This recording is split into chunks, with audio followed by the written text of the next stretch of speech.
Excuse me, ma'am. May I have the food you're about to leave behind? Every conversation inside the luxury restaurant stopped. Grace Carter stood beside the billionaire's table in a faded blue maid uniform, clutching an old canvas bag against her chest. Snow melted in her hair. Her hands were trembling from the cold, and hunger had drained the color from her face. On the table sat half a piece of grilled fish, warm bread, and a bowl of soup that had barely been touched. Grace lowered her eyes. I'm sorry to bother you. I haven't eaten all day. I was just fired, and I have nowhere to go. The restaurant manager rushed toward her. You cannot beg inside this hotel. Leave before I call security. Grace stepped back, humiliated, as wealthy guests stared at her like she had contaminated the room. She was ready to apologize and disappear into the Chicago snow. But the older woman at the table raised one hand. Don't touch here. The manager froze. The woman was Eleanor Whitmore, the billionaire owner of the hotel and one of the most powerful businesswomen in Chicago. Eleanor pulled out the empty chair across from her. "You're not eating my leftovers," she said. "You're eating with me." Only hours earlier, Grace had been a live-in maid at a mansion. Then she accidentally dropped a crystal glass after a guest spilled wine across the marble floor. Her employer fired her, kept her final paycheck, and threw her outside during a snowstorm. Now, the same woman, everyone considered worthless, was being invited to sit beside a billionaire. Before we continue, subscribe and stay with this story, because Eleanor was about to notice something around Grace's neck that would reopen a secret buried for 22 years. Grace believed she had approached a stranger for a piece of bread. She did not yet know the billionaire might be the mother who had spent half her life believing her daughter was dead. Only a few hours before Grace Carter stood beside Eleanor Whitmore's table asking for food, she had still believed the Blake mansion was the safest place she had left. Outside, a brutal Chicago storm buried the front steps beneath fresh snow. Inside, chandeliers glowed above a dining room filled with laughter, expensive perfume, and people who had never worried about the price of a meal. Grace moved quietly between them in her faded blue uniform, while Harrison Blake entertained investors at the head of the table. She had been awake since 5 that morning. She had polished the silver, cleaned 6 guest rooms, carried flowers upstairs, and helped prepare dinner for 14 people. Her lunch had been half a cup of coffee beside the laundry machines.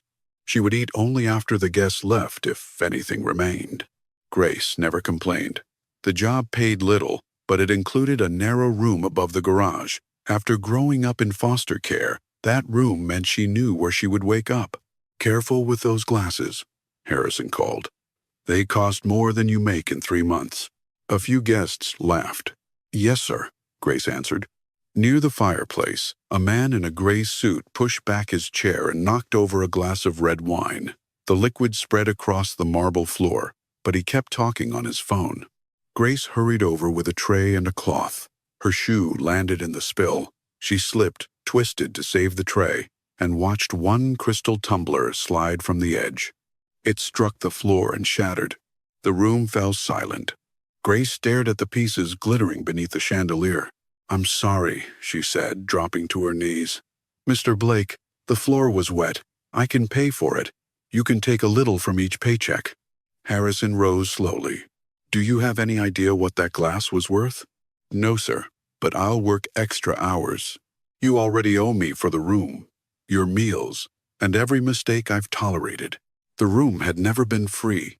Harrison deducted housing costs from her wages every month, but Grace knew correcting him would make things worse. The man who had spilled the wine finally looked down. "It may have been my fault, Harrison." Harrison raised one hand. "People like her never respect what they didn't earn." The words cut deeper than the humiliation of kneeling before strangers. Grace had worked through high school and won a scholarship, but rising rent forced her to choose between tuition and food. Cleaning houses was how she survived. "I have never damaged anything here before," she said. "And now you have." Harrison turned toward the hallway. "Pack your belongings." Grace looked up. "Sir, you're fired." Several guests shifted in their chairs, but no one defended her. Even the man who had caused the accident looked away. "The roads are closing," Grace said. "Please let me stay in my room until morning. I'll leave when the buses are running. This is my home, not a shelter. You still owe me my final paycheck. Your paycheck will cover the glass. That is an entire month's wages. Then be grateful I'm not sending you a bill." Grace felt the last piece of security disappear beneath her feet. "I have nowhere to go." Harrison's face remained cold. "That is not my problem." He gave her 10 minutes to pack. The room above the garage was barely large enough for a bed and dresser, but it held everything she owned: 3 uniforms, 2 sweaters, worn sneakers, school records, a children's book from foster care, and a silver sunflower necklace she had worn since infancy. Grace stuffed everything into an old canvas bag. There were no family photographs, no relative to call, and no address waiting for her. At the back door, the security guard lowered his voice. "I'm sorry, Grace." She nodded. "It wasn't your decision." He opened the door, and icy wind swept inside. Grace stepped into the storm wearing her thin uniform beneath a borrowed coat. The lock clicked behind her before she reached the driveway. She called 3 women's shelters. Every bed was taken. A 4th had stopped accepting arrivals because of the weather. She counted the money in her bag: $6.43. It was not enough for a motel. For nearly 2 hours, Grace walked through streets blurred by snow. Her fingers went numb, and the wet shoes rubbing against her heels began to hurt. Each passing car sent dirty slush across the sidewalk, forcing her closer to the frozen buildings. Her stomach cramped so sharply that she had to stop beneath an awning. She leaned against the brick wall and pressed one hand against her abdomen. She had not eaten since the previous night. For a moment, she considered returning to the Blake mansion and begging Harrison to let her sleep in the garage, but the image of him humiliating her in front of his guests stopped her. Grace had spent too much of her life begging people not to send her away. When she was 7, one foster family returned her because they were expecting a biological child. At 12, another family said she was too quiet and difficult to understand. By 16, Grace had learned never to unpack her belongings completely. The room above Harrison's garage had been the first place she allowed herself to believe might last. Now even that illusion was gone. Across the street, golden light poured from the windows of the Whitmore Grand Hotel. Grace could see servers moving between tables covered with white linen. Wealthy guests sat beneath enormous chandeliers, while snow collected harmlessly outside the glass. Then she noticed an elegant older woman dining alone. The woman wore a dark coat and a simple strand of pearls. Before her sat a basket of untouched bread, a bowl of soup, and half a plate of grilled fish. Grace looked away. She told herself to keep walking. She had survived cold rooms and broken promises. Surely she could survive one more night. But when she took another step, dizziness washed over her. She grabbed the edge of the awning to remain standing. Pride could not warm her. Pride could not feed her. Inside the hotel, the older woman lifted her hand and asked for the check. A server began clearing the table. Grace watched the untouched bread disappear toward the kitchen, and something inside her finally broke. She crossed the street. The hotel doorman looked at her worn uniform and canvas bag with immediate suspicion. Grace kept her head lowered and entered before he could stop her. Warm air struck her face. The scent of roasted meat, fresh bread, and coffee made her empty stomach tighten painfully. Every step across the marble lobby felt heavier than the last. When Grace entered the restaurant, conversations began to fade. Guests noticed the snow melting in her hair, the faded uniform beneath her coat, and the old bag clutched against her chest. She wanted to turn around. Then she saw a server reach for the Billionaire's plate. Grace tightened her grip on the canvas bag and walked toward the table. She did not know that the meal she was about to beg for was connected to the silver necklace hidden beneath her collar. And she could not imagine that before the night ended, the woman she feared would reject her would begin to wonder whether Grace was truly a stranger at all. The server's hand was already reaching for the breadbasket when Grace stopped beside the table. "Excuse me, ma'am." Her voice was so quiet that the older woman did not react at first. Grace swallowed, forcing herself to speak again while dozens of eyes followed her from across the restaurant. "I'm sorry to bother you. I saw that you were finished, and I was wondering." She looked at the untouched bread and the remaining piece of fish. "Could I have the food you're going to leave behind?" The woman slowly raised her eyes. She had silver-streaked dark hair, an elegant face, and the kind of calm expression that made everyone around her wait before speaking. Grace did not recognize her, but the restaurant staff certainly did. Two servers stood nearby with their backs straight, watching for the slightest movement of her hand. Grace suddenly understood that she had chosen the worst possible table. "I'm sorry," she said quickly. "Forget I asked." She turned to leave, but a sharp voice came from behind her. "You cannot approach our guests like that." The restaurant manager hurried across the room. His polished shoes struck the marble with quick, angry steps. He looked Grace over from her wet hair to her worn shoes, then glanced around as though her presence had embarrassed him personally. "This is a private dining area," he said. "You need to leave." "I was already going." "Then go." He reached for her arm. The older woman's voice cut through the room. "Do not touch her." The manager froze with his hand inches from Grace's sleeve. "Mrs. Whitmore, I apologize. I'll have security remove her immediately. I said not to touch her." The woman placed her napkin beside her plate and turned toward Grace. "What is your name?" Grace hesitated. "Grace Carter." "And when did you last eat, Grace Carter?" The truth felt more humiliating when spoken aloud. "Last night." The woman's gaze moved toward the melting snow in Grace's hair and the canvas bag pressed against her chest. "Why are you carrying your belongings?" Grace could feel the manager growing impatient beside her. "I lost my job tonight. The position came with a room, so I lost that too." "What kind of work did you do?" "I was a live-in maid." The manager released a small breath through his nose, as though that answer confirmed everything he had already decided about her. The woman noticed. "What happened?" Grace lowered her voice. "I had an accident at dinner. My employer decided I should leave." She did not want to describe the humiliation again. She did not want the strangers at nearby tables to hear that her entire life had been reduced to the price of a crystal glass. The woman studied her for another moment, then looked at the empty chair across from her. "Sit down." Grace stared at her. "Ma'am?" "Sit." "I only asked for what you weren't going to eat. You don't have to." "I know what you asked for." The woman pulled the chair out slightly with one hand. "And I am telling you that you are not eating scraps while standing beside my table." The manager stepped closer. "Mrs. Whitmore, perhaps we could prepare something for her in the kitchen." "No. She will eat here." A ripple of whispers moved through the room. Grace wanted to disappear. She had imagined the woman might hand her the bread in a paper bag.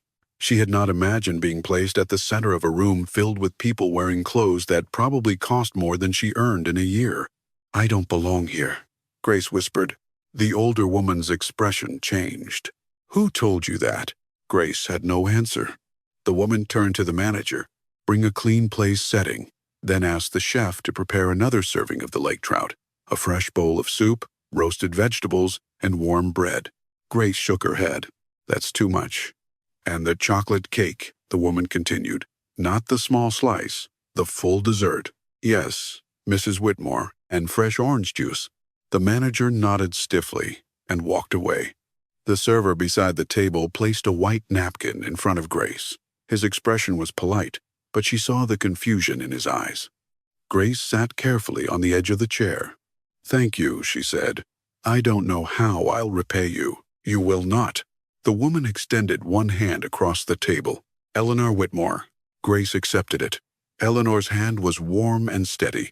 Only then did Grace recognize the name. Whitmore Grand was printed in gold above the hotel entrance. She had heard of the Whitmore family on television, hotels, commercial buildings, charities, and a fortune old enough to have its own history. "You own this hotel?" Grace said. Eleanor gave a faint smile. "Among other things." Grace pulled her hand back and glanced toward the door. "I really should leave. People are staring, and I don't want to cause trouble for you. People have stared at me for 40 years. I survived." A few tables away, a woman wearing a diamond necklace leaned toward her husband and whispered something without taking her eyes off Grace. Eleanor noticed that too. "Let them look." The soup arrived first. Steam rose from the bowl, carrying the scent of chicken, herbs, and butter. Grace wrapped her hands around the warm porcelain but did not immediately lift the spoon. "You may eat," Eleanor said gently. Grace took the first sip. The heat spread across her tongue and down into her empty stomach. It was so simple, so ordinary, yet it almost brought tears to her eyes. She took another spoonful, slower this time. Eleanor did not question her while she ate. She simply waited, allowing Grace to finish half the bowl before speaking again. Better? Grace nodded. I forgot how good hot food could feel. You should not have been forced to remember. The fresh bread arrived. Grace tore off a small piece, then stopped herself from eating too quickly. You do not have to ration it, Eleanor said. Grace looked embarrassed. It's a bit. From tonight? From before? Eleanor's gaze sharpened, but she did not press. Grace ate quietly until color began to return to her face. Around them, conversations slowly resumed, though several guests continued to watch. The woman with the diamond necklace finally stood and approached the table. Mrs. Whitmore, may I speak with you? Eleanor looked up. You already are. The woman glanced at Grace with open disgust. My husband and I have been coming to this restaurant for 12 years. We expect a certain standard. So do I. I don't mean the food. I know exactly what you mean. The woman lowered her voice, though not enough to keep others from hearing. This is a luxury hotel, not a shelter. Some of us do not feel comfortable eating beside someone who walked in off the street. Grace placed her spoon down. I can leave. Eleanor's hand settled over the edge of the table. No, Grace. You cannot. She turned back to the woman. You say her presence makes you uncomfortable. It is inappropriate. Eleanor leaned slightly forward. What has Grace done to you? The woman blinked. She approached a guest for food. She approached me, not you. That is not the point. Then explain the point. The woman's confidence began to fade. Eleanor's voice remained calm, but every employee nearby had gone still.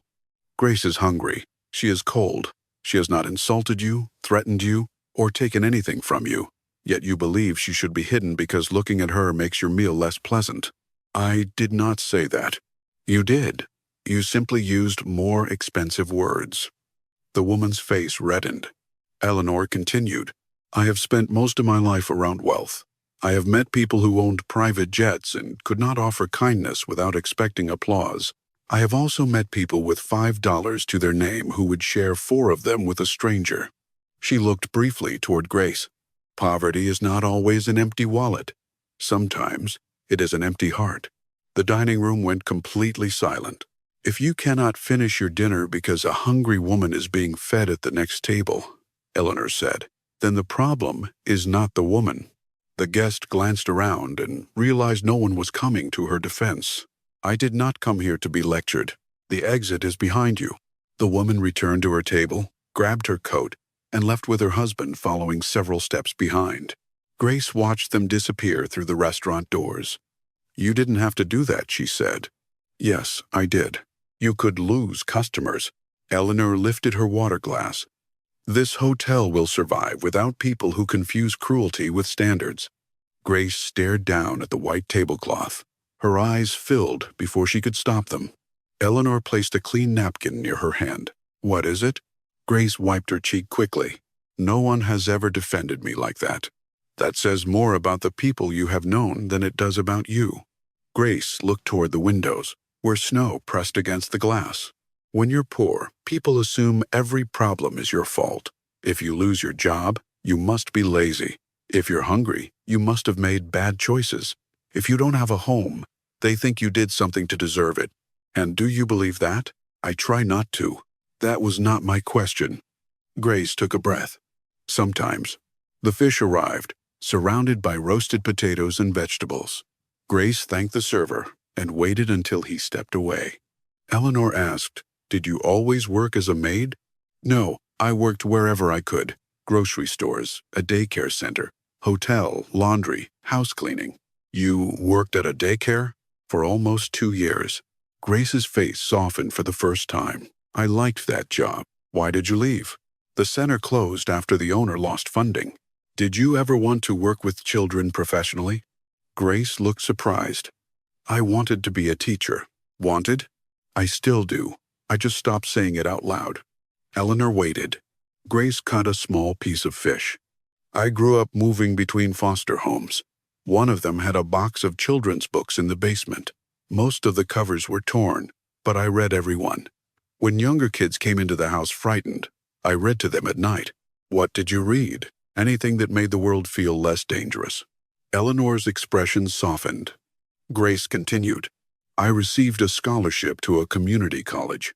I was studying early childhood education, but the scholarship didn't cover housing or transportation. I tried working nights, but I couldn't keep up with tuition and rent. Eventually, something had to go. So you gave up school. I postponed it. Eleanor noticed the distinction. You still believe you will return. I have to believe something. For a moment, Eleanor said nothing. She had spent decades interviewing executives, studying contracts, and deciding which people deserved her trust. Grace spoke without performance. She did not exaggerate her suffering or flatter the woman feeding her. Even now, she was more ashamed of needing help than interested in what Eleanor's wealth might provide. What was the accident tonight? Eleanor asked. Grace hesitated, then told her the truth. She described the dinner party, the wine on the marble floor, and the crystal tumblers slipping from the tray. She explained that Harrison Blake had kept her final paycheck and refused to let her remain until morning. Eleanor's mouth tightened. He withheld a month's wages for one glass? Yes. Did you sign anything allowing that deduction? No. Then he may have violated state labor law. Grace looked alarmed. I don't want a lawsuit. You do not have to want one for what he did to be wrong. He has money and lawyers. So do I. Grace gave a small, nervous laugh, then realized Eleanor was serious. I'm grateful, Grace said, but I don't want to build my future around revenge. Eleanor looked at her with renewed interest. What do you want to build it around? Something that lasts. The answer affected Eleanor more than Grace realized. For 22 years, Eleanor had built towers, hotels, and companies. Yet the only room in her own home that mattered remained locked. The chocolate cake arrived with a thin curl of dark chocolate on top. Grace took one bite and closed her eyes. Eleanor smiled. That good? Grace nodded, covering her mouth. I'm trying not to embarrass myself. You have done nothing embarrassing tonight. As Grace reached for her water, the collar of her uniform shifted. A silver chain slipped into view. Eleanor's smile vanished.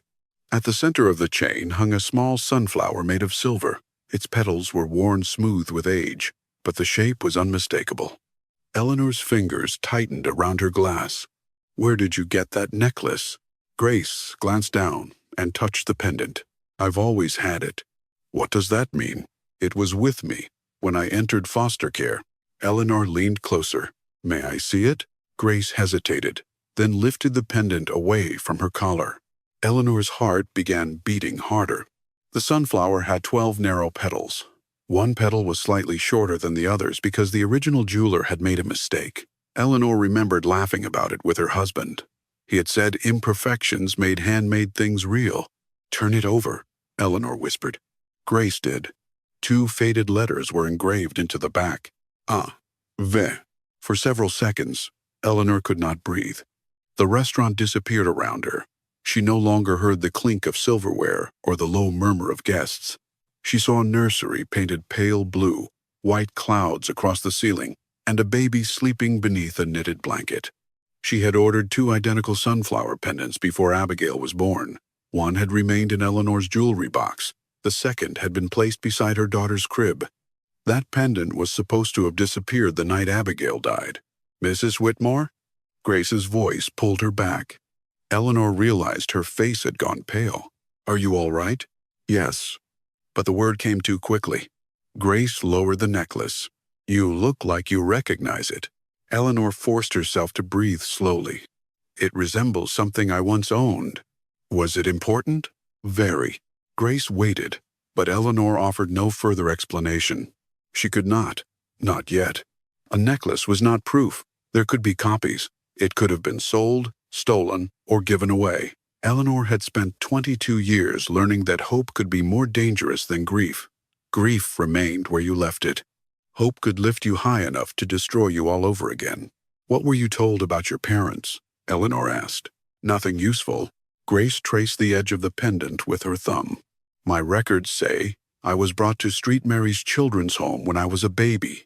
There was no birth certificate, No family name, and no letter. Just this necklace. How old were you? 6 or 7 months, maybe. The paperwork was inconsistent. Eleanor's hand trembled beneath the table. Abigail had been 6 months old. Did anyone ever try to find your family? The social workers searched the records. Nothing matched. And you never learned why you were left there? Grace looked toward the snow outside. I eventually stopped asking. Why? Because every answer led to the same place. Whoever my mother was, she didn't come back. Eleanor felt the words like a blade. What if she could not?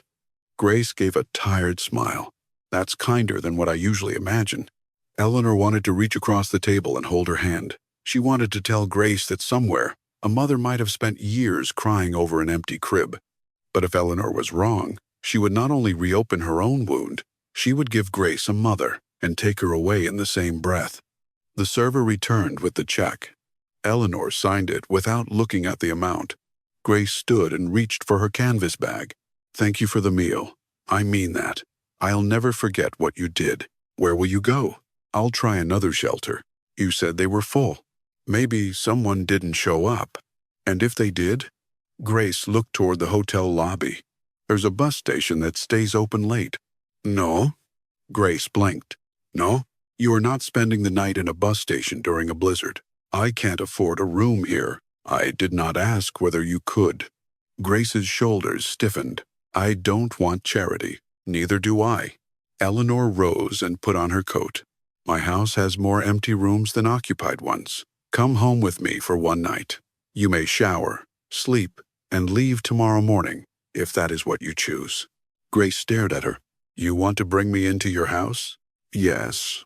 You met me less than an hour ago. I am aware. That isn't safe. Eleanor almost smiled. Most people in your position would be trying to convince me they were harmless. You are trying to convince me to protect myself from you. You should protect yourself. Are you planning to rob me? No. Attack me? Of course not. Then the primary danger appears to be that you might use too many towels. Grace looked down. I don't understand why you're doing this. Neither did Eleanor. She knew only that she could not allow the girl wearing Abigail's necklace to disappear into the snow. Call it an old woman's instinct, Eleanor said. You're not old. That was a strategic answer. Grace smiled despite herself. Eleanor continued. One night. No obligation. No promises. Tomorrow, we can discuss practical options. Grace looked around the restaurant. The staff who had wanted her removed now waited respectfully for Eleanor's decision. What if I say no? I will put you in a hotel room and assign security outside the door. That still sounds like charity. Then consider it repayment. For what? For reminding this room that dignity does not have a dress code. Grace lowered her eyes to hide her emotion. All right, she whispered. One night. Eleanor's driver brought the car to the hotel entrance. The black sedan moved slowly through the snow-covered streets while Grace sat in the back beside Eleanor. At first, Grace tried to remain alert. Within 10 minutes, exhaustion won. Her head leaned against the window, the silver sunflower resting above her collar. Eleanor watched her reflection in the glass. 22 years earlier, she had been told that Abigail's fever had taken her before dawn. The hospital had not allowed Eleanor to see the body because of an alleged infection risk. Her husband's family had managed every arrangement while she remained sedated. At the time, grief had prevented her from questioning anything. Now, questions arrived all at once. Why had the hospital records been so difficult to obtain? Why had the nurse disappeared? Why had the second necklace never been returned? The car turned through iron gates and entered the Whitmore estate. Grace woke as they approached the mansion. Her eyes widened at the long stone building surrounded by snow-covered trees. This is your house? It is where I sleep. It looks like a museum. Some nights it feels like one. Martha Collins opened the front door before the driver reached it. She had served Eleanor for more than 30 years and understood from one glance that something unusual had happened. Mrs. Whitmore, Martha said, we were not expecting a guest. This is Grace Carter. She will stay with us tonight. Martha looked at Grace's faded uniform and wet shoes, but unlike the restaurant manager, she showed no judgment. Of course. Welcome, Miss Carter. Grace is fine. Eleanor removed her gloves. Please prepare a bath and find something comfortable for her to wear. Which guest room? Eleanor looked toward the staircase. The blue room. Martha's expression changed. For the first time since Grace arrived, the older woman seemed uncertain. The blue room, ma'am? Yes. That room has not been opened since... I know how long it has been. Martha looked from Eleanor to Grace. Her eyes stopped briefly on the sunflower necklace. The color left her face. Mrs. Whitmore, please prepare it. Martha nodded, though her hands were no longer steady.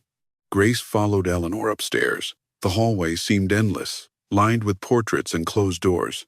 At the far end, Eleanor stopped before a pale blue door. She removed an old brass key from a drawer in the hallway table. The lock resisted before finally turning. A faint scent of cedar and dust escaped as the door opened. Grace stepped inside. The room had been preserved rather than abandoned. A white crib stood near the wall. Shelves held faded children's books and stuffed animals. Above them, white clouds had been painted across the pale blue ceiling. Grace slowly walked toward the center of the room. Eleanor remained near the doorway, unable to cross the threshold. Grace looked up at the clouds. Her hand rose to the pendant at her neck. Something in her expression changed. Not recognition exactly, but a strange sadness without a name. I know this sounds impossible, she whispered, but I feel like I've been here before. Behind her, Eleanor lost her grip on the brass key.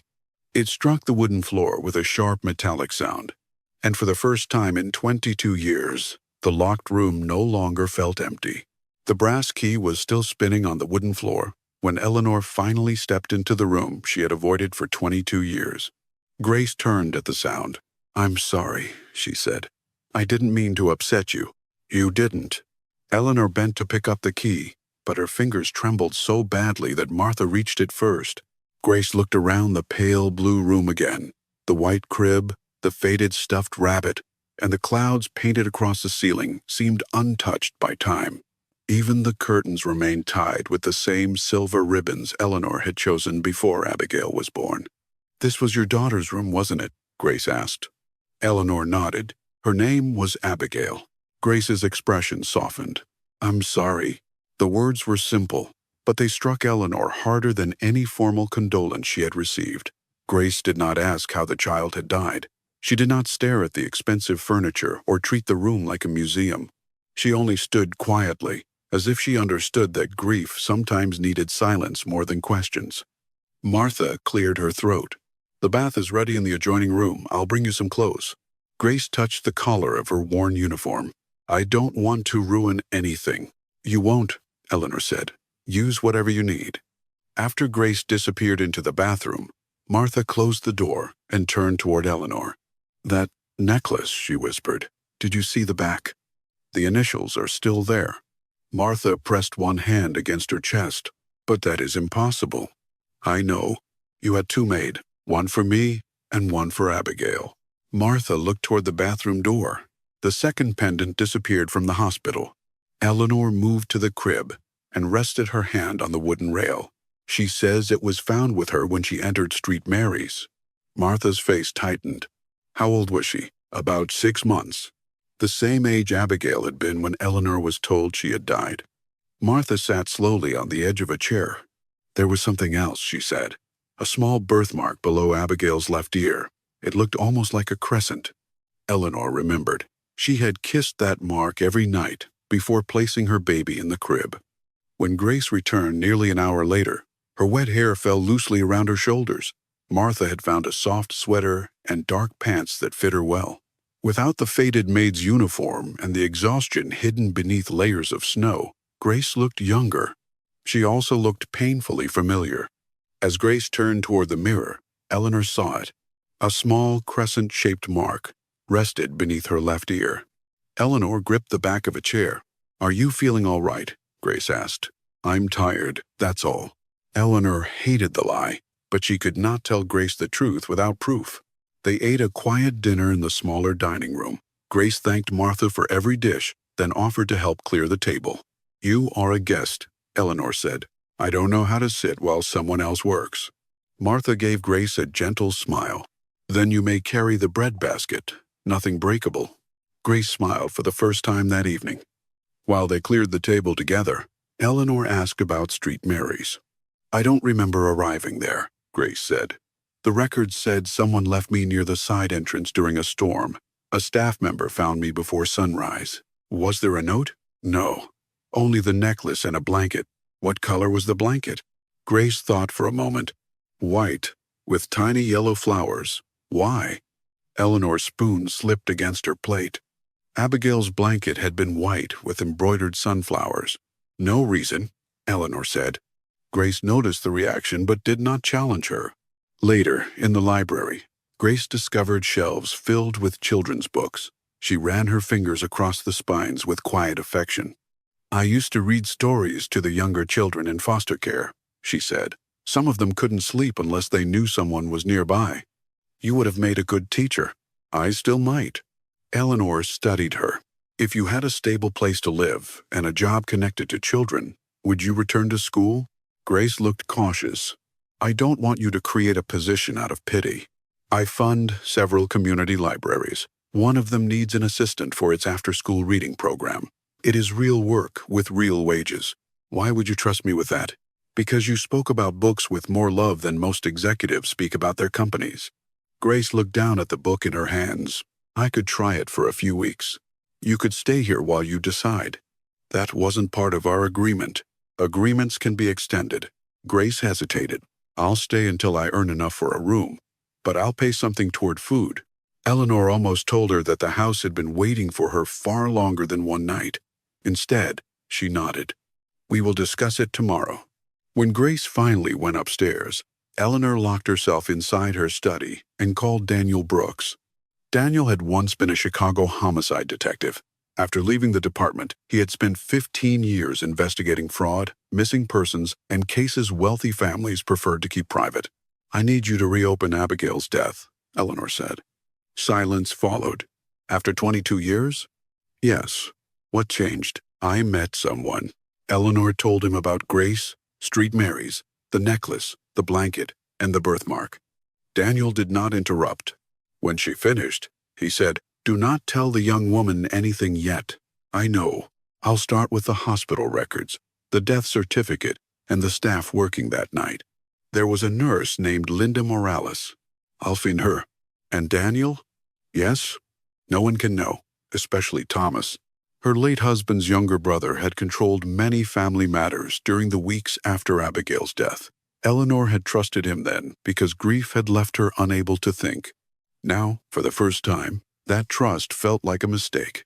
By morning, Daniel had already found irregularities. Abigail's file contained no signed release of remains. The physician listed on the death certificate had left the hospital days later, and Linda Morales had disappeared from Illinois without a forwarding address. Eleanor listened from her study while Grace laughed downstairs with Martha over burnt toast. The sound filled the mansion in a way Eleanor had not heard in decades. Before ending the call, Daniel said, "There is one more thing. The hospital archive shows that someone requested Abigail's original file 11 years ago." "Who?" "The request was made through an attorney connected to Thomas Whitmore." Eleanor went cold. That afternoon, she opened her private safe and removed a velvet box. Inside lay the matching silver sunflower pendant. She placed it beside a photograph of Grace taken by the hotel security camera. The resemblance was no longer something she could dismiss. At 6 that evening, Daniel called again. This time, his voice sounded different. "I found Linda Morales." Eleanor stood so quickly that her chair struck the wall. "Is she alive?" "Yes, but she is very ill. She lives in a small town outside Milwaukee." "Did you speak to her?" "I did." Daniel paused. "When I mentioned your name, she started crying. She said she has been waiting 22 years for someone to find her." Eleanor could barely force out the next question. "What does she know?" Daniel took a breath. "She says Abigail Whitmore did not die in that hospital." Chapter 4. The Child Who Never Died. Daniel's final words remained in Eleanor's ears long after the call ended. Abigail Whitmore did not die in that hospital. For 22 years, Eleanor had built her life around an empty grave in a locked nursery. Now a dying nurse in Wisconsin was claiming the tragedy had been manufactured. Eleanor called Daniel back. I want to see Linda tonight. The roads are bad. I don't care. She is weak. Her doctor says she may have days, not weeks. Then we leave now. Eleanor told Martha only that urgent business required her attention. She did not tell Grace where she was going. The young woman had survived too many broken promises, and Eleanor refused to offer hope without proof. The drive north took nearly 4 hours through heavy snow. Tell me exactly what Linda said, Eleanor demanded. She said Abigail recovered before sunrise, and the death report was false. She refused to name the person responsible over the phone. After 22 years, she is still afraid? Fear does not always expire, Daniel replied. They reached a modest house outside Milwaukee shortly before midnight. A hospice nurse led them into a living room that smelled of medicine and lavender. Linda Morales lay in a hospital bed near the window, pale and thin beneath a white blanket. The moment Eleanor entered, the woman opened her eyes. Mrs. Whitmore, Linda whispered. You remember me. I have seen your face in my sleep for 22 years. Daniel placed a recorder on the table. Linda looked at it. Record everything.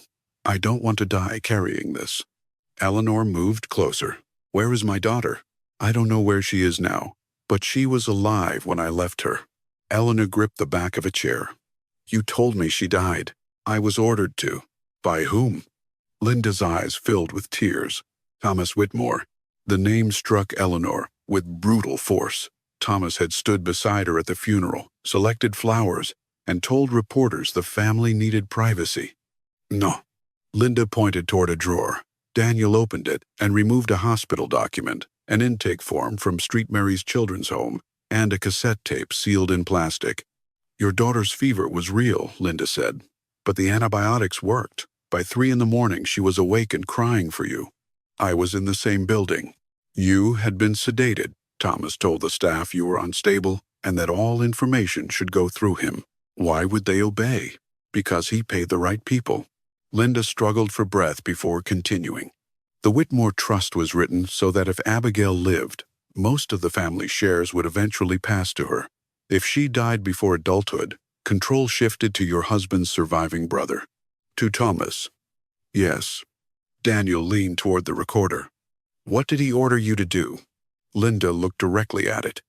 He told me to make the child disappear. Everyone had already been informed she was dead. He paid me enough money to leave Illinois. Eleanor's voice hardened. Did he tell you to kill her? Linda began to cry. Yes. I took the money, Linda said. I had debts, and I told myself I had no choice. But when I carried your daughter through the service exit, she wrapped her fingers around mine. I couldn't hurt her. What did you do? I drove to St. Mary's, 2 counties away. I left her near the side entrance before sunrise, wrapped in a white blanket embroidered with yellow flowers. I placed the silver sunflower necklace beside her so someone might recognize her one day. Eleanor sank into the chair. Grace had described the same place, weather, blanket, and pendant. Daniel lifted the intake form. You kept this?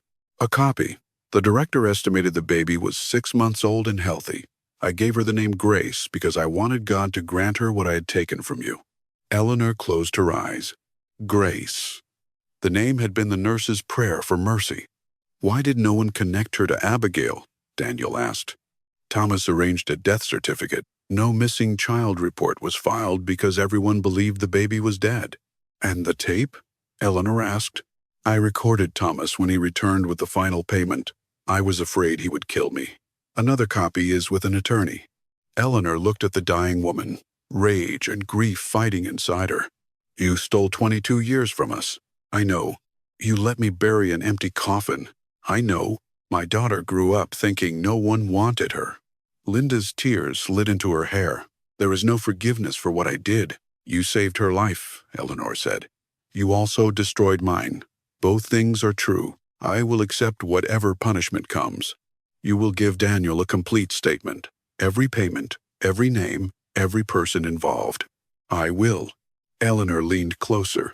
If Grace is my daughter, Thomas will answer for every year she lived without a family.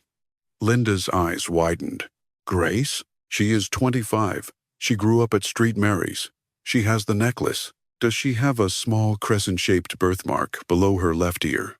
Eleanor nodded. Linda covered her face and sobbed. Then she survived. By the time Eleanor returned to Chicago, morning light was spreading over the frozen city. Daniel arranged a private DNA test through a laboratory he trusted. Eleanor hated taking a sample without Grace's permission, but Daniel warned her that an unconfirmed revelation could cause lasting damage. "We need certainty," he said, "not hope." That afternoon, Martha gave Eleanor the hairbrush Grace had used. Eleanor sealed several strands inside an evidence envelope. Her own sample was collected at the laboratory. The results would take 48 hours. During that wait, Grace began working at the Whitmore Community Library's after-school program. Eleanor watched her patiently help a frightened boy read 3 complete sentences. "You weren't bad at reading," Grace told him. "You were afraid of being wrong." The words stayed with Eleanor. That evening, Grace found her standing in the blue room. "You've been distant," Grace said. "Did I do something?" "No." "If you regret letting me stay, tell me. I'll understand. You keep expecting people to send you away. Experience is a good teacher." "Not always." Grace looked toward the crib. "Was Abigail your only child?" "Yes." "What happened to her?" "I was told she died after a fever." Grace's expression softened. "I'm sorry. I spent years wondering whether I should have demanded another doctor.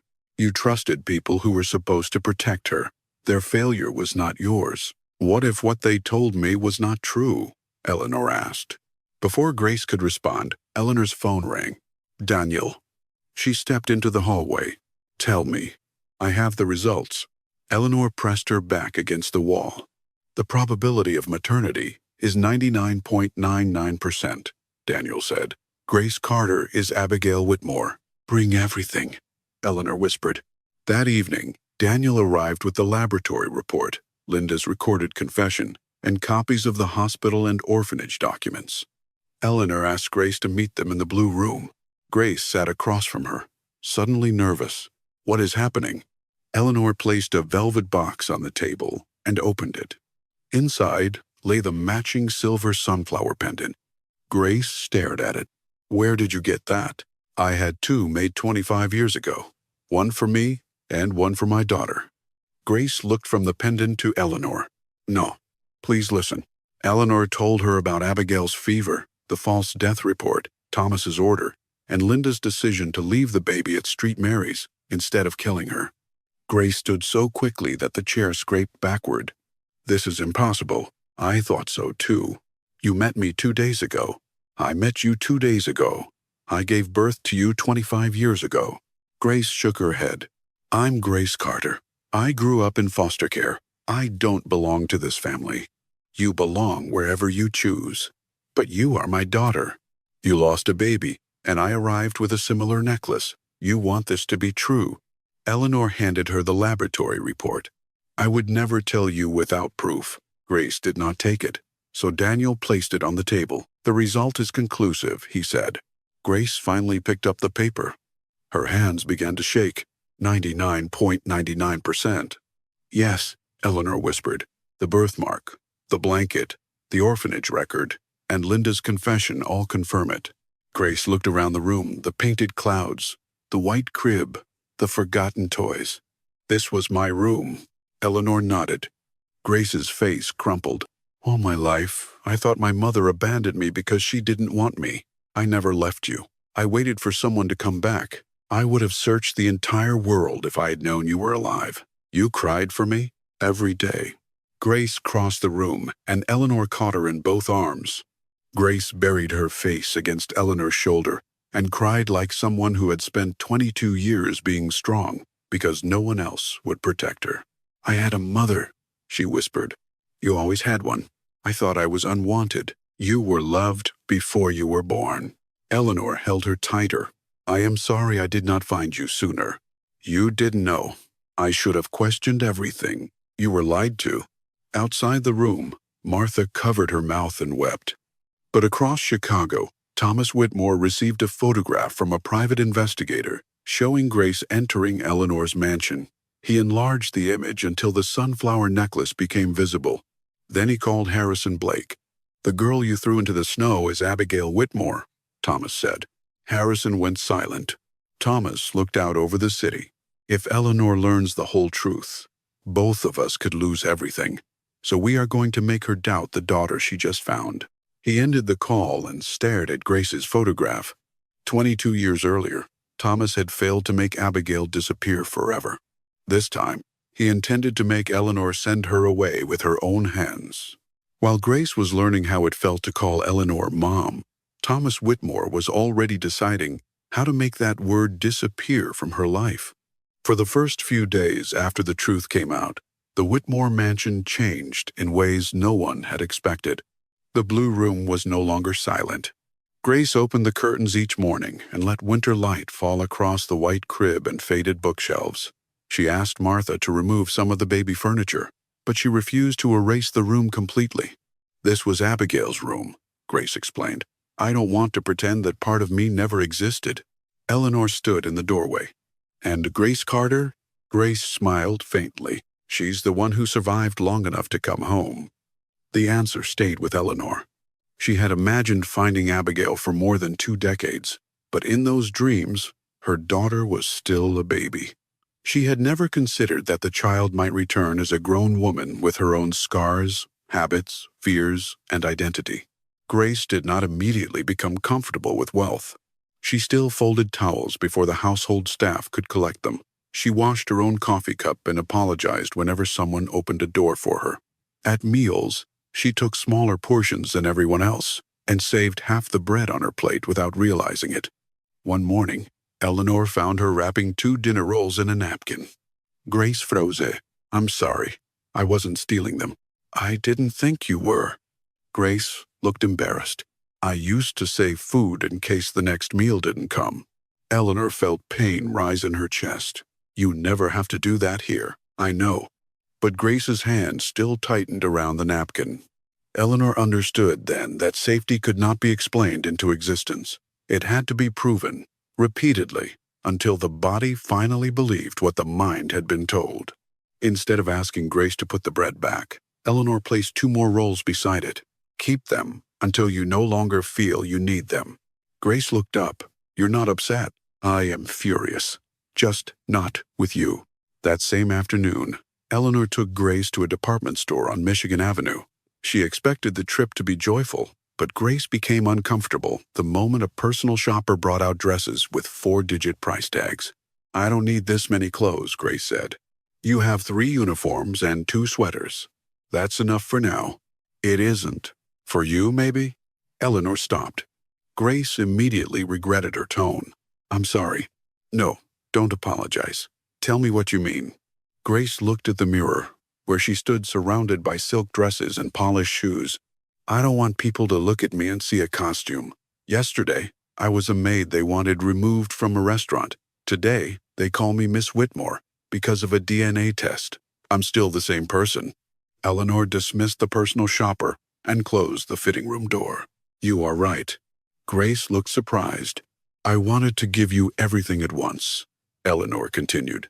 "I thought if I filled your closet, paid your tuition, and put your name on every document, I could repair the years we lost." "You can't buy those years back." "I know, but we can build something now." Eleanor nodded. "What do you actually need?" "A winter coat that fits, 2 pairs of shoes, clothes I can wear to school and the library, and 1 dress." Grace raised an eyebrow. "Why?" "Because I am still your mother, and I am allowed 1 unreasonable request." Grace laughed. It was the first time Eleanor heard the sound without fear beneath it. They chose a simple navy dress, a warm wool coat, and practical clothes. Grace selected herself. Eleanor did not mention the price again. The following week, Grace met with an academic advisor at Lakeshore Community College. Her old credits remained valid, though she would need 3 semesters and a student teaching placement to complete her early childhood education degree. The advisor looked at Grace's records. "You had excellent grades before you withdrew. I had too many jobs. Will that still be a problem?" Grace glanced at Eleanor, who was seated across the room. "No," Grace said. "I have help now." The words affected both women. On the drive home, Eleanor asked whether Grace wanted a private tutor, a driver, or admission to a more prestigious university. Grace shook her head. I want to finish where I started. You could attend almost any school in the country. I don't want a better name on the diploma. I want the promise I made to myself. Eleanor smiled. That sounds like my daughter. Grace turned toward the window. I'm still getting used to hearing that. You can take all the time you need. Grace continued working at the community library. She could have stopped, but she refused. I don't want to wake up every morning with nothing to do except inherit money, she told Eleanor. At the library, the children did not care that Grace was connected to one of the richest families in Chicago. They cared that she remembered their favorite books, listened when they were frightened, and never made them feel stupid for struggling. One boy named Eli refused to read aloud because classmates had laughed at him. Grace sat beside him on the floor. You know what I learned in foster care? She asked. Eli shook his head. Sometimes people laugh because they are afraid someone else might be braver than they are. I'm not brave. You came back today. That counts. By the end of the afternoon, Eli read an entire page. Eleanor watched from the hallway. She had spent years funding programs through checks and public statements. But Grace understood something money could not teach. Help only mattered when people did not feel small while receiving it. For a brief time, their lives seemed to settle. Grace and Eleanor ate breakfast together. Martha found excuses to bake Grace's favorite cinnamon bread. Daniel continued gathering evidence against Thomas quietly, waiting until prosecutors had enough to move without warning him.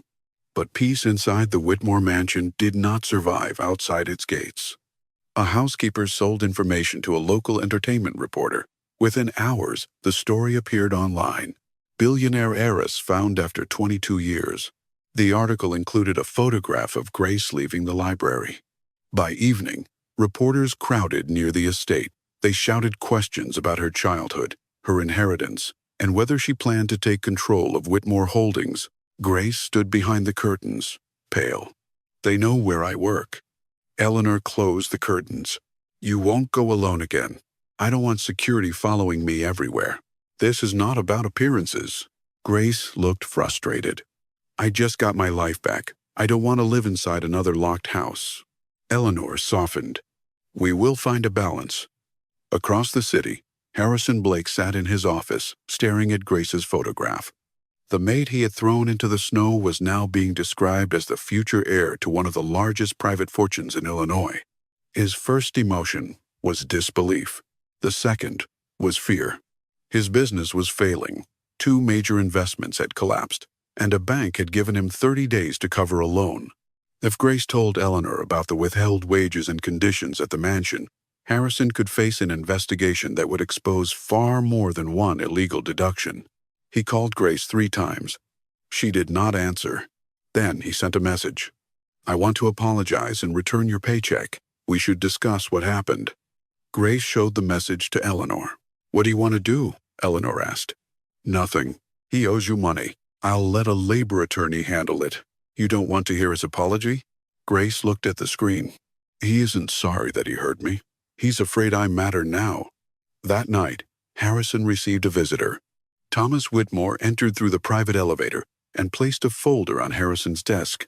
You have financial problems, Thomas said. That's none of your business. It became my business when you fired my niece. Harrison leaned back. I didn't know who she was. That is the point. Thomas opened the folder. Inside were copies of Harrison's loan documents, overdue tax notices, and photographs of Grace at the Whitmore estate. Harrison's face darkened. What do you want? I want Eleanor to question Grace's intentions. The DNA test is real. I am not asking you to dispute the biology. Thomas poured himself a drink from Harrison's cabinet. A mother who has just recovered a lost child is vulnerable.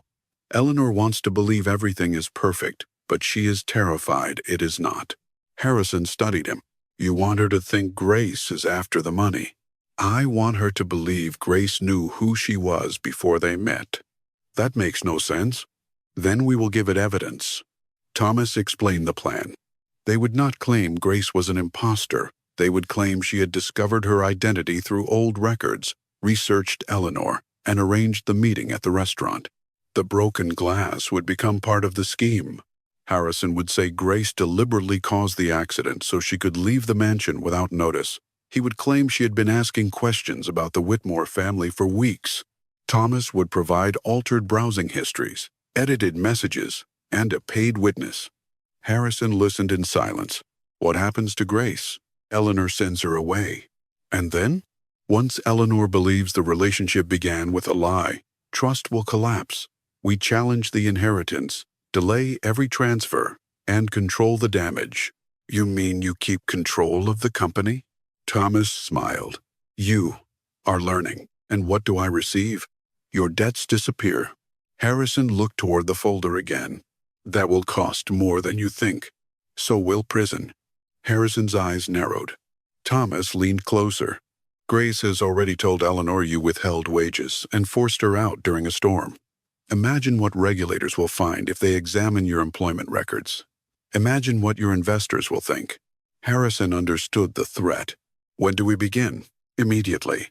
Over the next 10 days, the first pieces of the lie were created. A computer technician altered records to make it appear that Grace had searched for Eleanor Whitmore months earlier. A woman named Madison Cole was paid to claim she had known Grace in foster care. Madison recorded a statement saying Grace once told her she dreamed of finding a wealthy family to support her. The sentence was based on nothing, but Thomas knew lies worked best when they contained a recognizable fear. Harrison provided photographs of Grace from security cameras inside his mansion. One image showed her passing through the study, while a television displayed a business report about Whitmore hotels. Thomas cropped the image so it appeared Grace was watching Eleanor's interview. Then Harrison sent Grace another message. You should be careful who you trust. The Whitmore family is not what it appears to be. Grace deleted it. She did not know Thomas wanted that reaction. A refusal to meet could later be described as fear of exposure. Meanwhile, Eleanor began planning a private announcement, confirming Grace's identity. She wanted to protect her daughter from rumors and formally restore her place in the family. Grace resisted. I don't want a press conference. If we do not speak, others will write the story for us. They already are. The truth should come from you. Grace considered it. Then I want to talk about foster care, the library, and the people who lose housing when they lose their jobs. Eleanor smiled. You do not want the country to hear that you are an heiress? They'll hear it anyway. I want them to hear something useful. The night before the announcement, Eleanor received a package with no return address. Inside were printed screenshots, copies of alleged search records, and a letter. Your daughter knew who you were before she entered the restaurant. Ask her why she followed you there. Eleanor read the material twice. At first, she dismissed it. Grace had been cold, hungry, and exhausted that night. No one could fake the desperation Eleanor had seen in her eyes. But one screenshot showed a search for Abigail Whitmore, missing child, from a computer assigned to Grace at Harrison's mansion. Another showed a message allegedly sent by Grace. If I can get close to Eleanor, everything changes. Eleanor carried the folder to Daniel. These are probably fabricated, he said. Probably? I need the original devices and metadata. Can you prove they are false? Not tonight. Eleanor looked toward the staircase, where Grace was laughing with Martha. Daniel noticed the fear in her face. Do not confront her based on anonymous documents. I'm not going to. But the papers remained in Eleanor's study. The next day, Madison Cole contacted a tabloid reporter. She claimed Grace had spent years searching for a rich biological family. Daniel blocked the story before publication, but he could not erase the doubt it planted. Then Harrison called Eleanor directly. I believe Grace manipulated both of us, he said. You are the man who threw her into a snowstorm, and I regret it. You regret that she has powerful relatives. Harrison ignored the accusation. She asked questions about you before the accident. She knew your hotel, your schedule, and where you ate. Why would she ask you? She used the computer in my study. I thought she was looking for another job. Eleanor's grip tightened on the phone. The glass was not an accident, Harrison continued. She needed a reason to leave that night. That is absurd. Then ask her why she walked directly to your hotel instead of a shelter. Eleanor ended the call. She knew the answer. The shelters had been full. The hotel was warm. Grace had been starving. Still, Thomas had designed the lie carefully. Every ordinary detail could be twisted into evidence. That evening, Grace entered Eleanor's study carrying 2 mugs of tea. "You missed dinner. I wasn't hungry." Grace placed 1 mug beside her. "Is something wrong? Work?" "You've said that 3 days in a row." Eleanor looked at her daughter. Grace's expression held concern, not fear. "I'm fine," Eleanor said. Grace did not believe her, but she did not push. "I talked to the college today. My classes begin next month." "That is good news. I thought you'd be more excited." "I am." Grace studied her for a moment. "Did I do something?" "No." The answer came too quickly. Grace looked hurt. "If you need space, just tell me." Eleanor almost showed her the folder. She almost asked every question at once. But Daniel had warned her to wait. "Good night, Grace." Grace stood at the door, longer than necessary. "Good night, Mom." After she left, Eleanor closed her eyes. The word that had once healed her now frightened her. An hour later, another message arrived from an unknown number. This time, it contained an audio file. Eleanor pressed play. At first, she heard restaurant noise. Then Grace's voice emerged clearly. "Once Eleanor believes I'm her daughter, I'll never have to work again. The Whitmore fortune will belong to me." A man's voice asked, "And what if she becomes suspicious?" Grace seemed to laugh. "By then, she'll love me too much to see the truth." The recording ended. Eleanor sat motionless in the dark study. The voice sounded exactly like Grace. Outside the door, Grace had come back to return a book. She raised her hand to knock, but stopped when she heard the recording play again.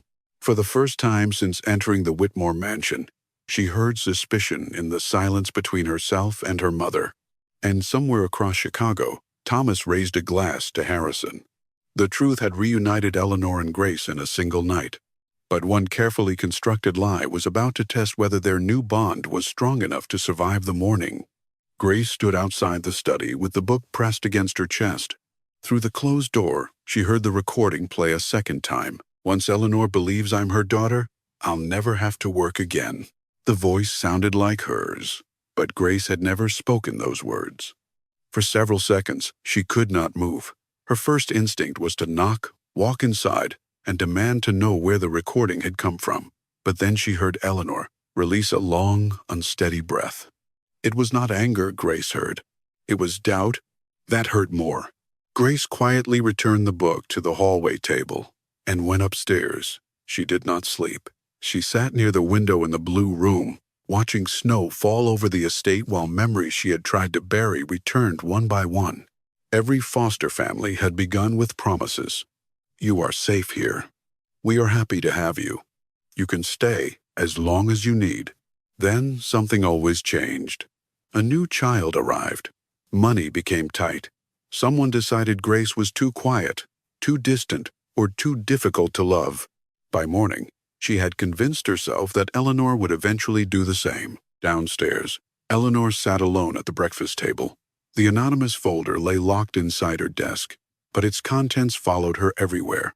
When Grace entered, Eleanor looked up too quickly. "Good morning." "Morning."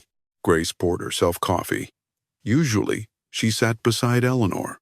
This time, she chose the chair at the opposite end of. Martha noticed the distance immediately. "I made cinnamon toast," she said, trying to brighten the room. "Thank you," Grace replied. Eleanor watched her daughter take one piece and place it on her plate. Grace did not eat. "Are you feeling well?" Eleanor asked. "I'm fine." It was the same answer Eleanor had given the night before. Neither woman believed the other. Eleanor wanted to ask about the recording, but Daniel had not yet completed the analysis. She told herself that waiting was reasonable. In truth, fear had made her afraid of Grace's answer. Grace finally looked at her. "Do you have something you want to ask me?" Eleanor's hand stopped near her coffee cup. "Why would you think that?" "Because you haven't looked at me the same way for days." Martha quietly left the room. Eleanor folded her hands. "I received some information." "About me?" "Yes." Grace felt her chest tighten. "What kind of information?" "Documents, messages, a recording." Grace stared at her.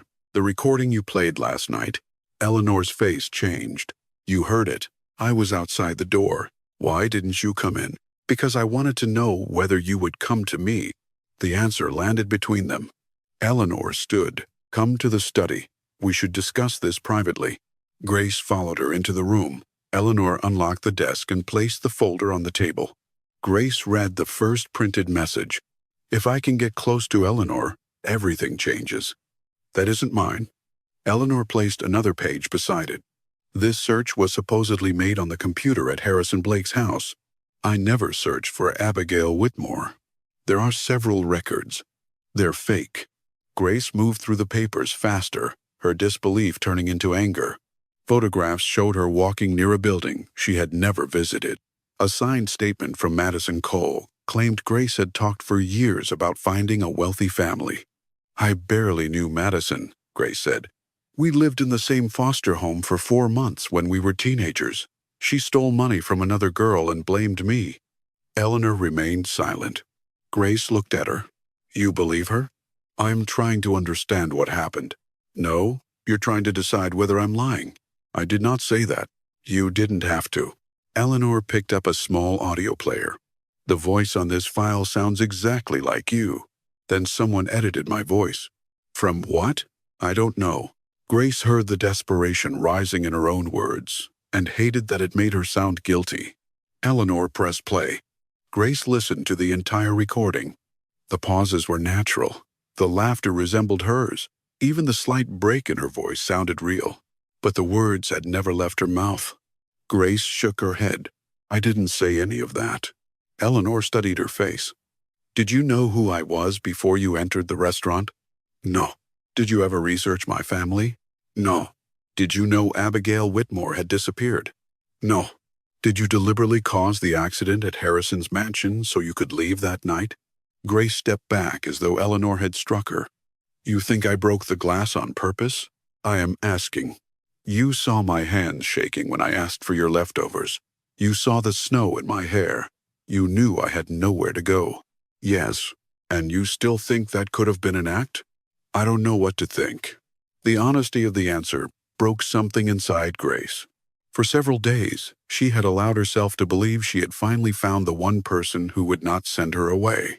Now she understood that blood could establish a relationship, but it could not create trust overnight. Grace removed the silver sunflower necklace. Eleanor watched as she placed it on the desk. What are you doing? Giving back the first piece of evidence. That necklace belongs to you. So did my story.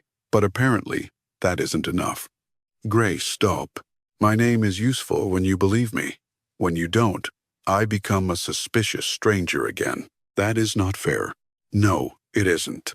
Grace left the study before Eleanor could answer. She went upstairs and pulled the old canvas bag from the closet. The same clothes she had carried out of Harrison's mansion were still folded inside. Grace removed the expensive clothes Eleanor had purchased and left them on the bed. She placed the credit card, the new phone, and the college enrollment documents on the dresser. Martha entered and froze. What are you doing? Leaving? You cannot go out in this weather. I survived it before. Grace, please. Whatever happened, do not make a decision while you are hurt. Grace folded her worn sweater. I spent my whole life staying in places after people made it clear they didn't trust me. I won't do that again.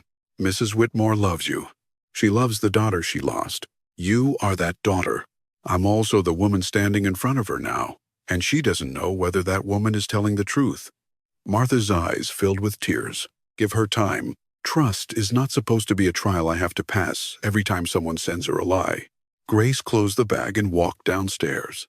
Eleanor stood in the foyer. Her eyes moved from Grace's canvas bag to the old coat in her hands. Where are you going? I'll stay at the library office until I find a room. You are not sleeping in an office. That is no longer your decision. Eleanor descended the stairs. I never asked you to leave. You asked whether my hunger was real. I asked questions because someone created convincing evidence. And what happens next time? Eleanor stopped. Grace continued. What happens when another person says I stole something? What happens when a reporter claims I'm using you? Will I have to prove myself every week for the rest of my life? No. You don't know that. Eleanor reached for her arm, but Grace stepped away. Augusta, I don't want your money, Grace said. I don't want the company, the house, or the Whitmore name. You are my daughter. I wanted a mother. That was all. Eleanor's face crumpled. You have one? A mother is supposed to be the person who believes you when the rest of the world doesn't. I am trying. So am I. Grace opened the front door. Cold air swept into the foyer. Eleanor saw the worn shoes, the old bag, and the thin coat. It was almost the same image she had seen inside the hotel. Except this time, Eleanor was the person allowing Grace to walk into the snow. Wait. Grace did not turn.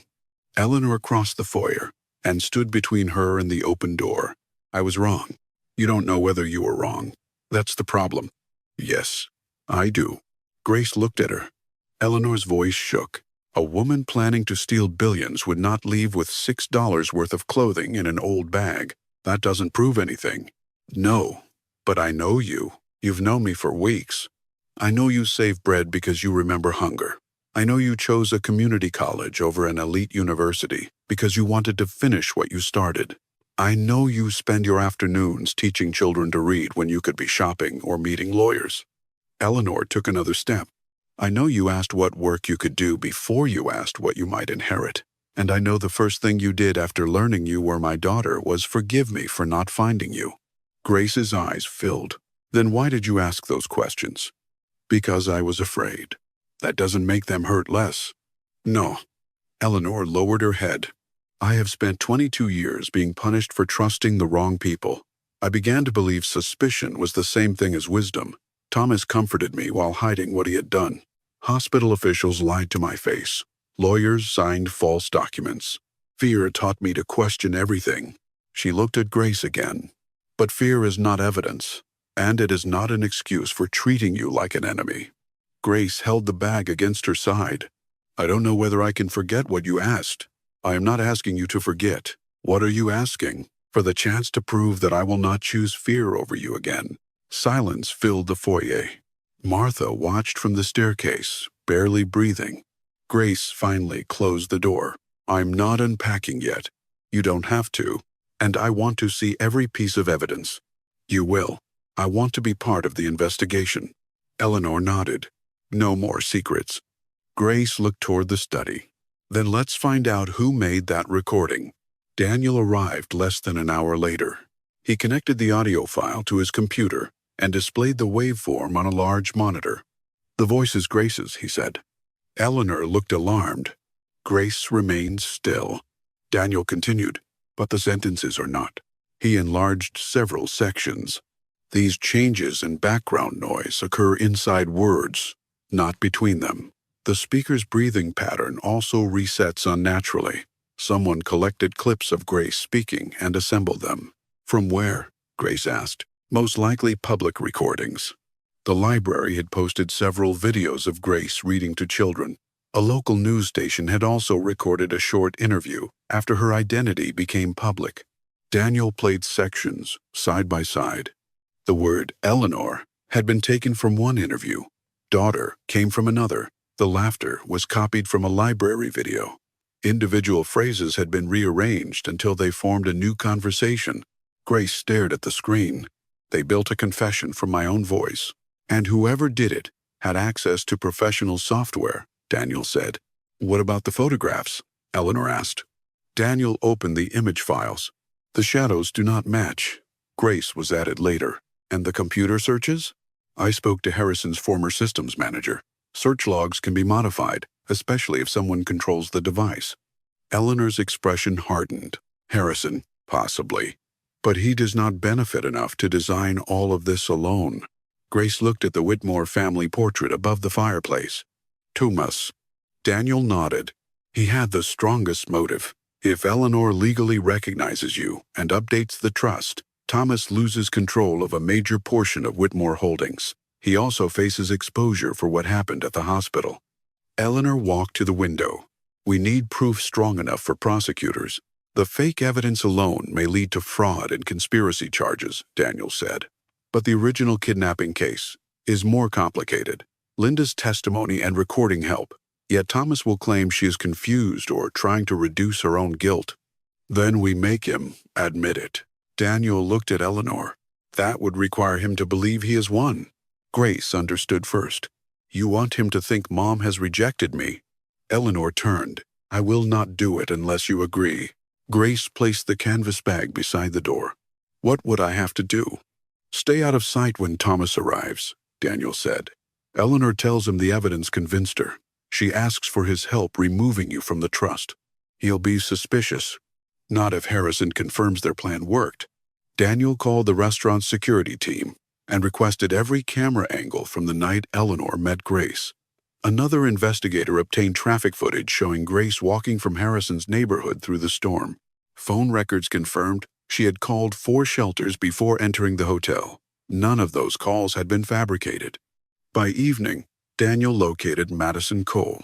She denied everything at first.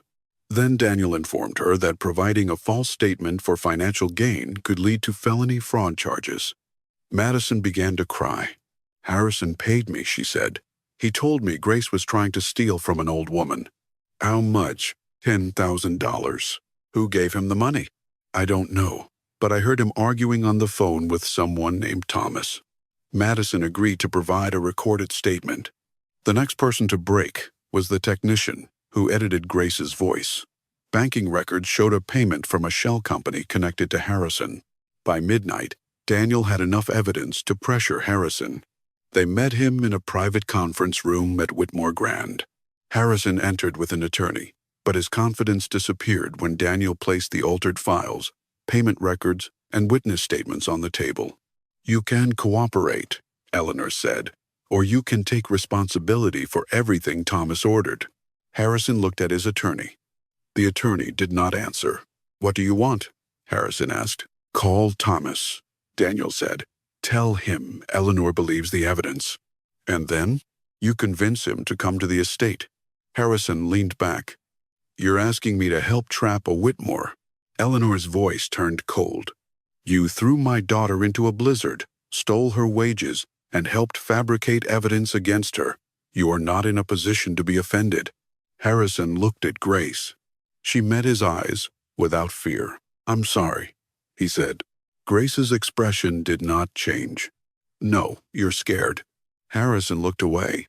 He agreed to cooperate in exchange for the opportunity to negotiate with prosecutors, though Daniel made no promises.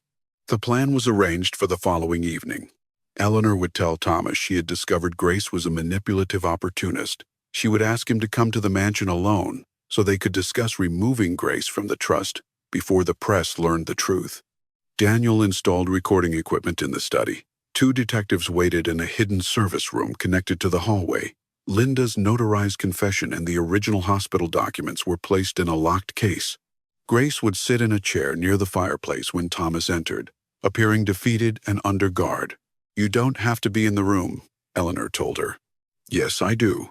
He may say terrible things. He already decided I was disposable before I could speak. I want him to see that I survived. The next evening, the mansion was unnaturally quiet. Eleanor wore a dark suit and removed every family photograph from the study except one showing Thomas beside her late husband. Grace wore her old blue maid uniform, the same one she had worn when she entered the hotel. Eleanor stared at it. Why that uniform? Because Thomas thinks it proves I'm beneath him. Grace straightened the faded sleeve. I want him to remember exactly who defeated him. At 8:15, headlights appeared beyond the iron gates. A black car moved slowly up the driveway. Daniel's voice came through Eleanor's hidden earpiece. He is alone. Harrison is 2 minutes behind him. Grace sat near the fireplace with her canvas bag at her feet. Eleanor stood behind the desk, forcing her face into an expression of cold disappointment. The front door opened. Thomas's footsteps crossed the marble foyer. A moment later, he entered the study and looked directly at Grace. A satisfied smile spread across his face. So, he said, removing his gloves, you finally realized the truth about her. Behind the wall, 2 detectives activated the recorder. And as Eleanor invited Thomas to sit down, Grace understood that the man who had stolen her childhood was about to reveal whether he still believed he could steal her mother too. Thomas settled into the leather chair, as though he had already won. His gaze moved from Eleanor to Grace, then dropped to the old canvas bag near her feet. Seeing Grace in the faded blue maid uniform seemed to confirm everything he wanted to believe. "You should have listened to me from the beginning," he said. "Girls like her know how to survive. They study weakness, find a lonely person, and tell whatever story opens the door." Grace lowered her eyes, pretending to be defeated. Eleanor remained behind the desk. "You were right," she said coldly. "The messages, the recording, the witness there was too much evidence to ignore." Thomas smiled. "Painful, perhaps, but necessary. What should I do with her?" "Remove her from the house tonight. Freeze every account connected to her name. Then issue a statement saying the DNA result was real, but the relationship was manipulated from the beginning." Grace looked up. "You would send me into the snow again?" Thomas gave a quiet laugh. "You survived the first time." Behind the hidden wall, Daniel and the detectives heard every word. Eleanor tightened her hands beneath the desk. "And the trust?" she asked. "Delay recognition of her rights. We argue that she approached you under fraudulent circumstances and is therefore unfit to control family assets. Can we keep her from inheriting? If we move quickly." Thomas leaned back. "You always let emotion make decisions for you, Eleanor. That weakness nearly destroyed this family 22 years ago." Eleanor held his gaze. "What happened 22 years ago was not weakness. My daughter was taken from me." Thomas's smile faded. "She was sick. She recovered."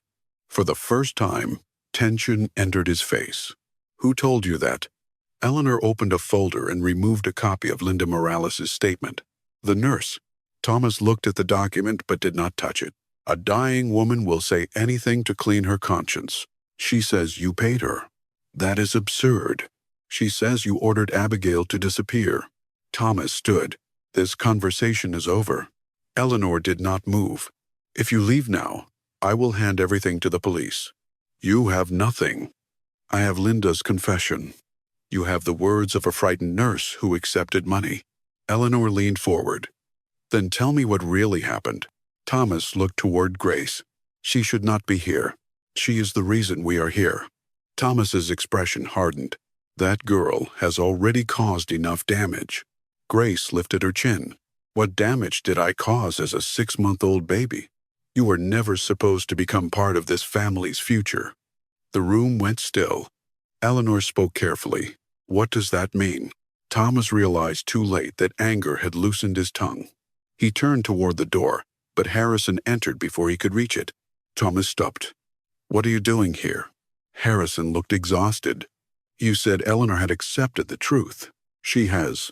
"No," Harrison said. "She found the truth." Thomas stared at him. "You coward." Harrison's face flushed. "You told me the girl would simply disappear from the inheritance. You never told me you tried to have her killed as a baby." Thomas stepped closer. "I told you only what you needed to know." The sentence echoed through the hidden microphones. Eleanor rose slowly. "So, you did order it." Thomas looked from Harrison to Eleanor. The pieces finally came together. "This is a trap." Grace stood. "No, this is the first honest room you've entered in 22 years. Thomas reached inside his coat. The study door burst open. 2 detectives entered with their weapons drawn, hands where we can see them. Thomas froze. Daniel stepped in behind them. "Do not make this worse." For several seconds, Thomas remained motionless. Then he slowly raised his hands. Eleanor opened the hidden door beside the bookcase. Linda Morales was brought into the room in a wheelchair, accompanied by a hospice nurse. She appeared weak, but her eyes remained clear. Thomas stared at her. "You should be dead." Linda flinched. Daniel immediately looked toward the recorder. "Would you like to repeat that?" Thomas's jaw tightened. Linda placed a sealed cassette tape on the table. "I kept your voice all these years," she said. "You told me to kill Abigail. I could not do it. You took the money." "Yes, and I will answer for that."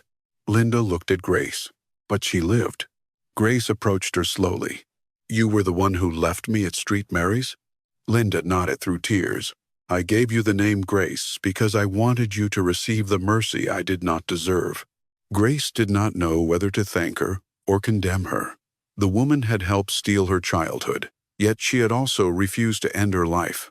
"You should have taken me back to my mother." Grace said. I was afraid. So was I, Grace replied.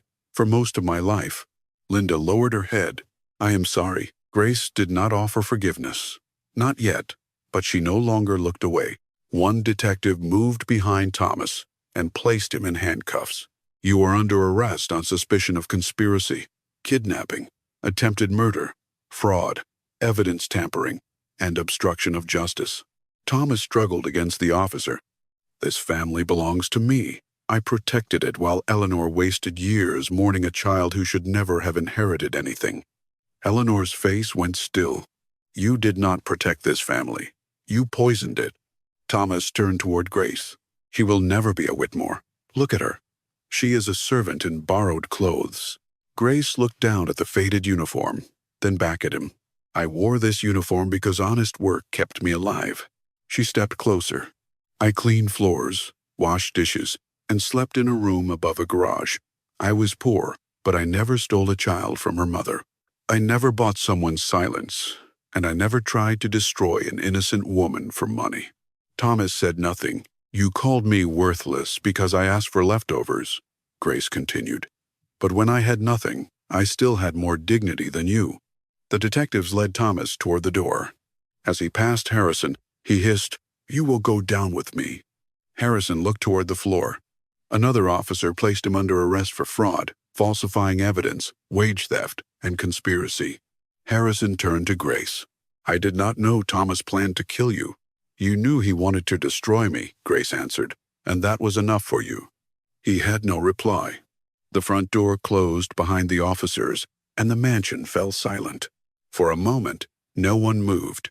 Then Eleanor crossed the room and wrapped her arms around Grace. It is over. Grace rested her forehead against her mother's shoulder. The part where they lie about me is over. Eleanor pulled back. What do you mean? Grace looked around the study, the family portraits, the legal documents, and the evidence of a fortune that had shaped every tragedy in their lives. I spent years wanting to know where I came from, she said. Now I know. And? I don't want my life to become a fight over who controls the Whitmore name. You are my heir. I am your daughter. Grace picked up the old canvas bag. But I am also Grace Carter. That name carried me through foster homes, empty rooms, and every night I thought no one was coming back for me. Eleanor's eyes filled. You do not have to choose between them. I know. Grace looked toward the blue room upstairs. For the first time, I get to decide who I become. Outside, police lights disappeared beyond the estate gates. Thomas had finally lost the future he tried to steal. But as Eleanor watched Grace walk toward the staircase, she realized the final question was no longer whether her daughter belonged to the Whitmore family. It was whether Grace wanted the life that family name would give her. The morning after Thomas Whitmore was arrested, Grace stood alone in the blue room and looked at the two lives waiting for her. On the dresser beside them sat her old canvas bag. That bag held almost nothing of value, yet it carried every version of the woman she had fought to become. Grace Carter had survived foster homes, unfinished classes, unpaid wages, and nights when she did not know where her next meal would come from. Abigail Whitmore had been loved before she could remember, stolen from her mother, and denied a childhood that should have been hers. Grace finally understood that she did not have to erase one name to accept the other. 3 months later, Thomas and Harrison appeared in court. Linda's recording, the hospital documents, the fabricated audio files, and Harrison's cooperation gave prosecutors enough evidence to move forward with charges involving kidnapping, attempted murder, conspiracy, fraud, witness tampering, and obstruction of justice. Harrison also faced an investigation into wage theft and the treatment of employees inside his mansion. Grace was not the only worker whose pay had been withheld. Once she spoke publicly, former housekeepers, drivers, and kitchen workers came forward with their own stories. The crystal glass that Harrison had once valued more than Grace's safety became evidence of something much larger. For years, he had believed that money gave him the right to decide whose suffering mattered. Now, the people he had silenced were speaking together. Grace received her missing wages, but she did not keep the money. She donated it to a local emergency housing program for domestic workers who lost their homes after losing live-in positions. When Eleanor asked whether she was certain, Grace answered without hesitation, "The night Harrison fired me, I needed a bed more than I needed revenge. Someone else will need the same thing." Eleanor did not try to change her mind. She had learned that loving Grace did not mean controlling every choice. It meant standing close enough to support her while allowing her to decide where to walk. Grace returned to Lakeshore Community College at the beginning of the spring semester. She arrived without reporters, a private driver, or expensive clothes. She wore the warm coat Eleanor had bought her and carried the same backpack she had used before leaving school years earlier. Several students recognized her from the news. Some stared. Others whispered about the Whitmore fortune. Grace kept walking. Inside the classroom, the professor asked each student to explain why they wanted to become a teacher. When it was Grace's turn, she stood slowly.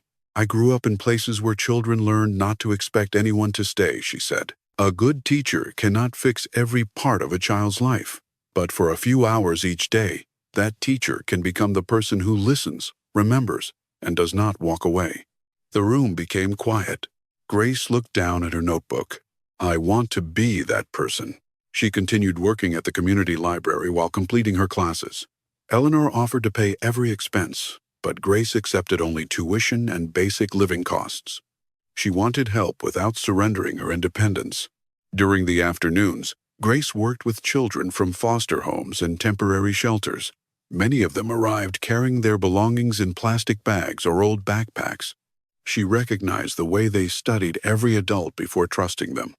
One little girl named Sophie refused to choose a book because she believed she would be moved to another home before she could finish it. Grace sat beside her. "Then we'll read the first chapter today," she said. "What if I don't come back? I'll keep the book here for you." "What if it takes a long time? I'll still keep it." Sophie looked at her suspiciously. "You promise?" Grace nodded.